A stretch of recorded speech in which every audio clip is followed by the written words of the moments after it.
Look at this video. It's a car tumbling down a mountainside near Telluride, Colorado. You'd think it would be impossible to survive an accident that horrible, but somehow my next guest made it out alive. Suzie Rhodes was celebrating her one-year anniversary with a scenic drive 12,000 feet above sea level when suddenly the unthinkable happened. The day of the accident was like any other day. I was in the car with my boyfriend, Rich, and we had our two dogs, Decker and Ripley. It was blue skies and sun the entire road. I was happy. It's always fun being up in the mountains because you see things that not everyone is going to see in their life. So my boyfriend was driving. We were on our way down.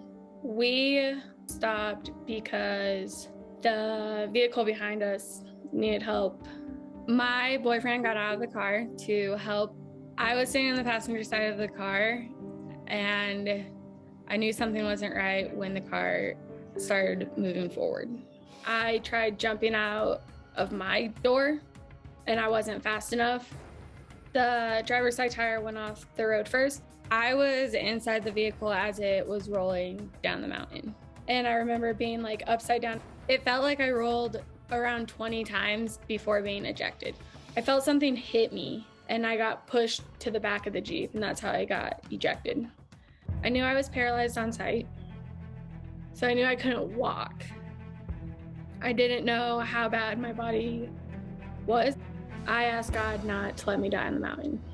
Miraculously, Suzie did not die on that mountain, and she survived and joins us from her home in Colorado. Suzie, thank you so much for joining me. I know that you've not spoken about this publicly, and this is all bringing a flood of emotions for you seeing the video. I don't think anything can prepare you to see it again.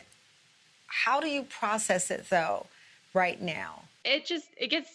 You get used to seeing it. I've seen it so many times at this point that it doesn't even surprise me anymore.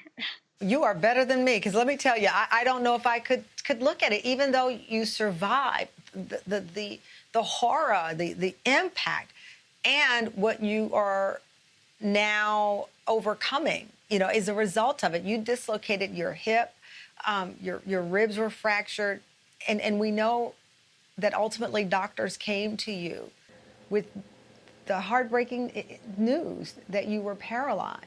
When doctors first said that out loud to you, was it, I keep asking people, was it out of body? Because these are such extraordinary things to survive. How did it feel for you?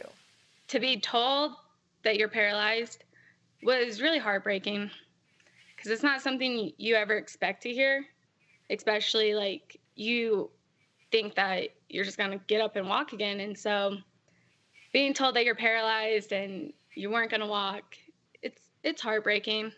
But I know you've said you are proud. You're a proud survivor. That's why you are sharing your story, because there is courage and resilience to this tragedy. I am a proud survivor. I actually show that video sometimes. I'm like, hell yeah, I'm the one that survived that.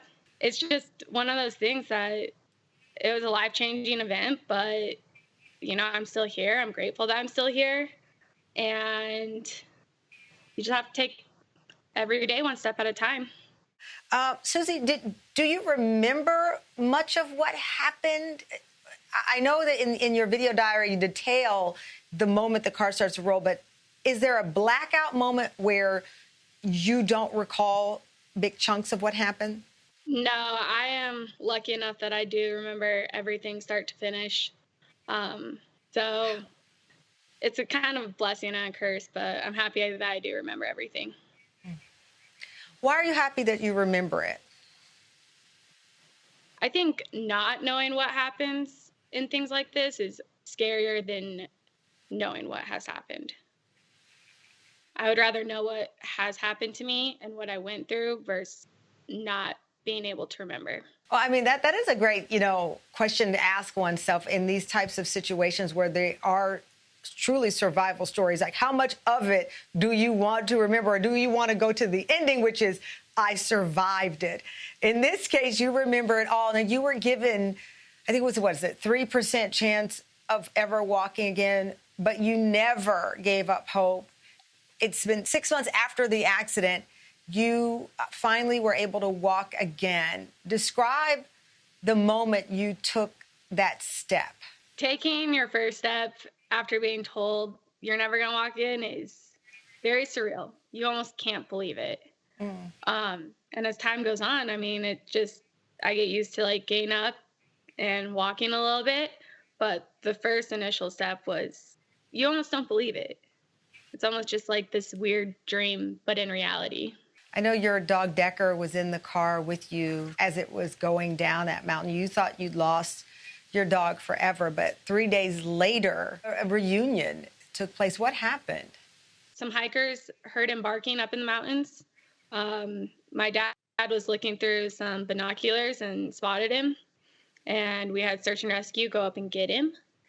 And he came and visited me while I was at the hospital, and that was probably the happiest moment of my life. Knowing that my dog was okay, that I get to see him again, that's the best. It is. I love seeing the pictures of you together. I think in these types of situations, people will often ask themselves, why me? Why did it happen to me?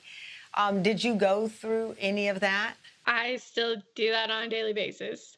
An accident like this, the recovery of everything, a lot of it just doesn't make sense in my eyes, but I am really religious, and I believe that God has a plan for me. So I have to hold true to that and just keep going one day at a time and trust that He'll get me through whatever I need to get through. Well, like I said at the beginning of this, you are such an inspiration, and hearing you talk and be proud of the fact that you are there, you have survived, and you are continuing to move forward and thrive. I'm just happy that you're on the show to tell this story and for people to see and hear you. Thank you so much, Suzie. And give that Decker, I saw him walk by in the background, a hug from me as well. Take care. I will. Thank you.